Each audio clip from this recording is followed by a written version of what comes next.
So looking at specifically chapters 31, 32, 33, 34. That's pretty much where, and 35, yeah. So we're going to be mostly in 31, 2, 3, 4, 5. That's where most of the story is contained that we're going to cover today. But let me get my notes in order. So this is the story of a man traveling home, but it's more than a journey. It's another example of God's faithfulness and the transformative effect of obedience and trust in Him. Through every stage of this story of Jacob and his fathers and his sons, God remains faithful to the promise, I will be with you. This journey isn't about where God's taking Jacob. It's about who Jacob is becoming along the way. So after working for his, I think it was uncle, Laban, for like 20 years, establishing a household, family, he's taken wives, Leah and Rachel, daughters of Laban, and these wives have bore him children, and all this investment of time with Laban, he's generated a massive household. The text refers to it as his household, but we're talking about hundreds and hundreds of heads of livestock. This is a vast household, okay? More than you can fit in a Yukon or a Tahoe. So this household is being asked to move. And this is a big deal. So look at Genesis 31:3, first slide. The Lord said to Jacob, go back to the land of your fathers and to your relatives, and I will be with you. So he gives a command and he gives a promise. Now, Jacob has spent a long time here. He's comfortable here. This has been his home. But Haran, where he is now, was never the destination. God made promises concerning the land of Canaan. And now he brings Jacob back to those original promises. He doesn't give Jacob every detail of what's going to happen. He simply tells him where to go and that he will be with him. Even looking back at Genesis 28, this is just God repeating, kind of bringing Jacob back. Okay, you've been here for 20 years. Let me remind you, So in slide 2, Cody, Genesis 28:15, God is just repeating the promise that he already established. I am with you and will watch over you, and wherever you go, I will bring you back to this land. So this is God's plan all along. It's not a new idea in verse 3. But there's seasons when obedience means leaving something that has become familiar and comfortable. I thought a lot about moving down here when I was writing this. When Anna and I started discussing relocating to Florida, right away my instinct was, why would we ever do that? Because we have everything we need. That was my mindset at the time. I have everything I need. I have friends and job and all this stuff and family and all this, clubs and groups and all the things that you establish over time. So I'm comfortable. All of my needs are being met. And so that right there could be a challenge a lot of times if God is calling us or if God is putting a path in front of us. Are we too comfortable to get up and move when we're asked? It's a good point to think about obedience. Sometimes it's huge. Move your family across the country, But God's presence was important to Jacob, being part of God's promise, this life that God had purposed around Jacob. So Jacob's desiring that, and his obedience, that's why that promise is so beautiful, because he's not just going home. He's saying, well, God's going to be with me, so I'll be okay. I'm going to go, but I'm not alone. So faith often means moving forward, leaving comfort, going through change, not because we know what's going to happen, not because we're promised an outcome or a result or a prize. We move because of who made that promise, because of who asked us to go, not because what's in it for us. So the next portion that I want to look at, Genesis 32, verses 6 through 8. The third slide, Cody. So this is talking about Jacob having to face what he left behind 20 years ago when he fled the land of his father. His brother Esau was really, really mad at him. Esau was actually plotting to kill him. Rebekah, Jacob's mother, heard Esau talking about this.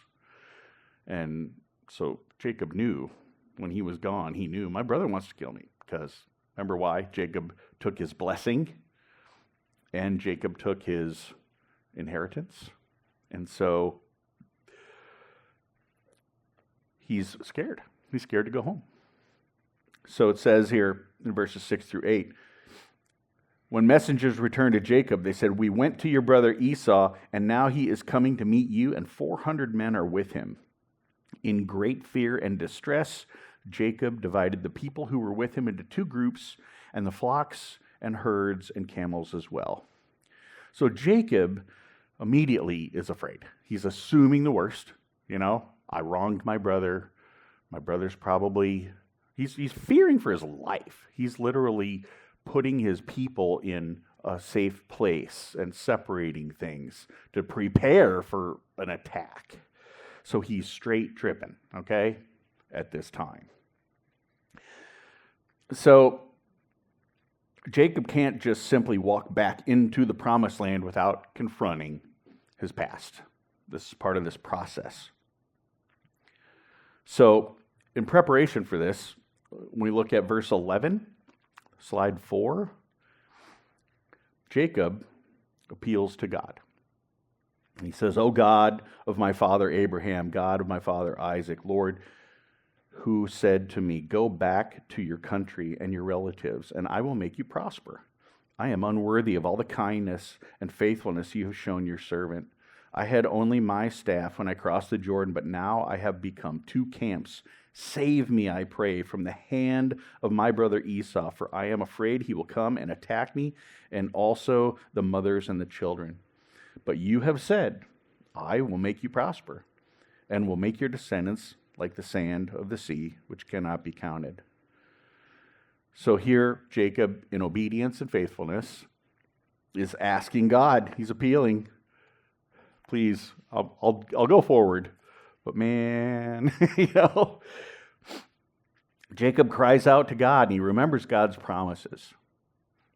And the one statement that's especially revealing, I am not worthy of the least of all the mercies and of all the truth which thou hast shown my servant. Something's changing in Jacob. The younger Jacob was constantly trying to obtain advantage, birthright, blessing, wealth. The older Jacob begins to recognize that what he possesses ultimately came from the mercy of God. God's work in our lives sometimes brings us back to the things that we would rather avoid. Reconciliation, confession, consequences, old wounds, broken relationships. This is what God is walking Jacob through here. So in the third example of this transformation, and this one is the key to me in this story, Jacob wrestles God. So honestly, guys, always had a weird time with this story. I did. Because the writer doesn't give us a lot. Okay? So, but here's the part that really stood out to me this time in reading this. Look at slide 5, please. Genesis 32, verse 24. And this is in preparation for this confrontation with Esau. It says, "So Jacob was left alone, and a man wrestled with him until daybreak." This is a turning point. Jacob sent his family and his possessions across the river, put them to safety. But then the writer is specifically saying, okay, everyone went across the river, now Jacob is alone. Why does the writer make a point to just say that? So Jacob was left alone. Because for years, Jacob has struggled with people and relationships. You know, he struggled with Esau, he struggled with Isaac, he struggled with Laban, and now he's going to struggle with God.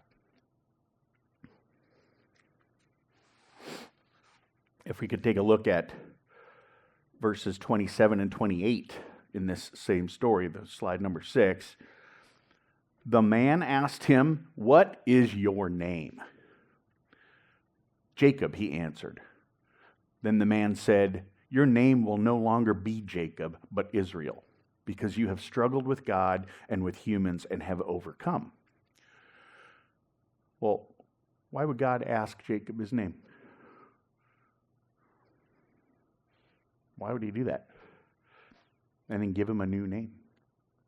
Does anybody remember what Jacob, the name, what it means? Do you remember when Jacob and Esau were born? Isaac names them. Oftentimes, whatever babies are doing or looking like when they come out, they get named that, okay? Does anybody remember what Jacob's name means? Well, okay, no extra credit points this morning. Here we go. Yeah. When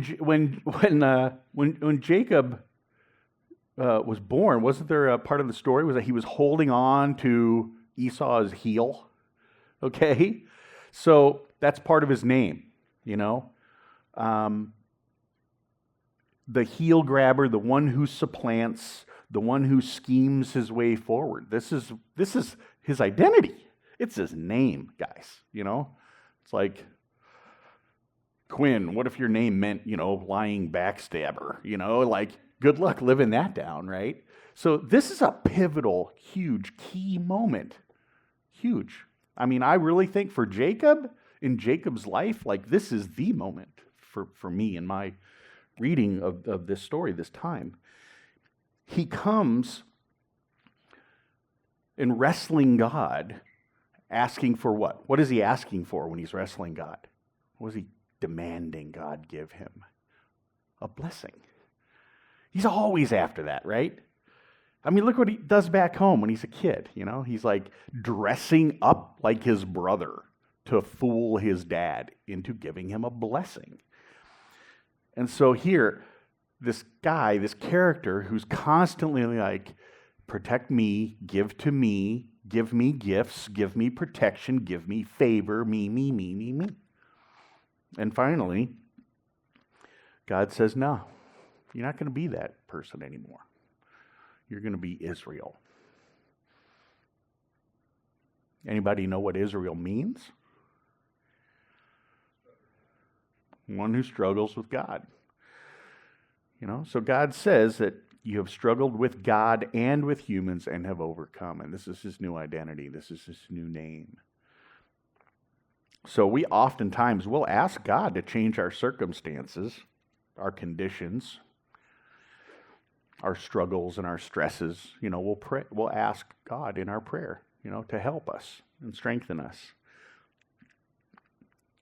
But do we look deeper into that relationship and think about what is it maybe that these circumstances are supposed to be doing to me, through me? Jacob wanted protection from Esau. God first dealt with Jacob. Jacob wanted his problem solved. God had to address the man facing the problem first. So the next example of this transformation, go into chapter 33, slide 4. So now this is the part where Jacob's people and Esau's people are going to come together. And obviously Jacob's terrified, but what happens? How is he met? His brother comes weeping, just joyful, happiness, reconciliation. Look at slide 7, verse 4. But Esau ran to meet Jacob and embraced him. He threw his arms around his neck and kissed him, and they wept. Jacob had prepared for battle. What was he doing? He was basically getting ready for his consequences. This is what I deserve. This is what I would expect. This is what should happen, I hurt you, you hurt me. This is the way of things when Jacob's doing things Jacob's way. But things change now. Jacob changes. Now, obviously, 20 years have gone by. Time heals all wounds, right? Maybe Esau just got over it, found forgiveness in his time. His brother, he feared, had become the instrument through which Jacob experiences reconciliation. Jacob couldn't control Esau's response. He could only obey and walk forward. Our responsibility is obedience. The outcome belongs to God.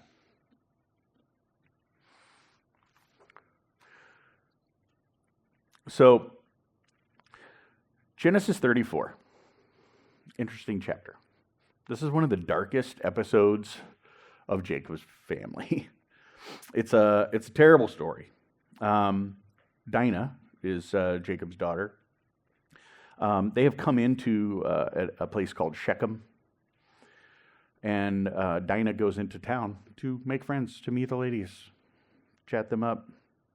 And she was met by a prince, Shechem, and he raped Dinah. He violated her. And in another very odd and very strange piece of scripture, in 2 verses, it describes how he raped Dinah, but then was madly in love with her and wanted to marry her.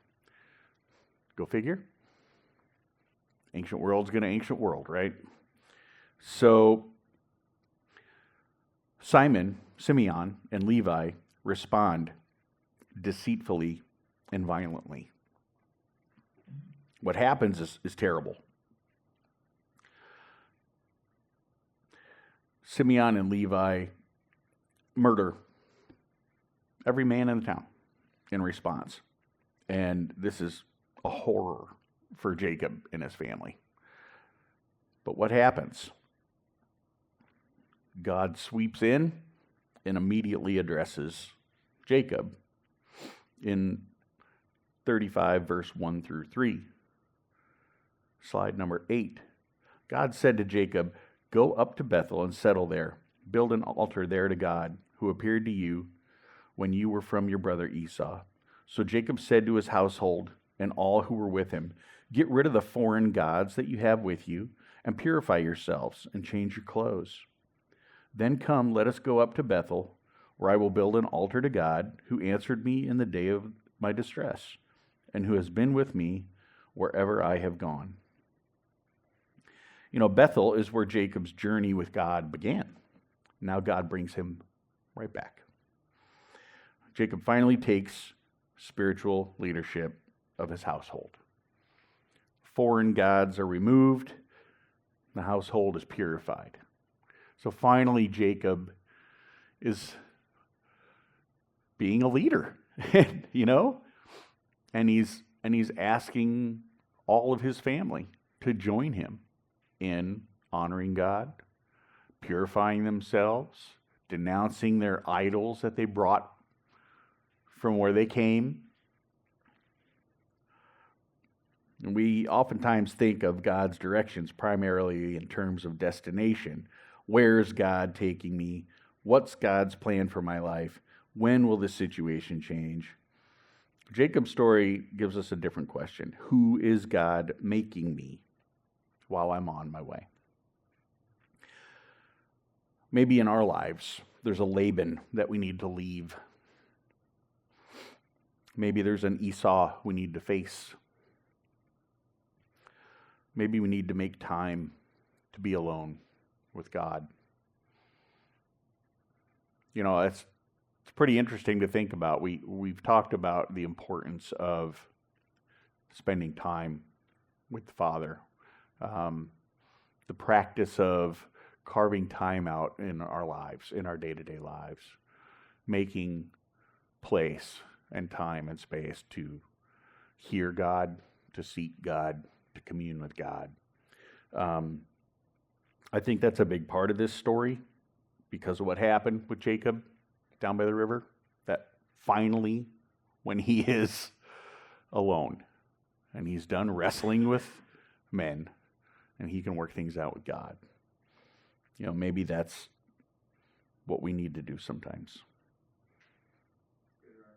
So, maybe there's a Bethel that God wants to call us back to. Maybe there's a time and a place in our life for worship and remembrance and renewed obedience. So, are we hearing that call? Are we asking God for His direction, for His participation, for His guidance? Where would you have me go? Reminds me of one of my favorite sermons. I think they called it the most dangerous prayer. Anybody heard this before? The most dangerous prayer is search me, use me, to actually ask God simply and directly to participate in shaping you, in seeing you. It's an exercise that, it's so important. It's foundational, and we all need to do it. We all need to do it all the time, every day. So it's my reminder to myself this morning and to all you, my friends and brothers and sisters. We make a lot of time for a lot of things, don't we? We make a lot of time for hobbies. We make a lot of time for phones. We make a lot of time for TV shows and movies. We make a lot of time for boats and pools, don't we, kids? So we need to make time. It's part of that. It's part of the obedience. It's part of the desiring.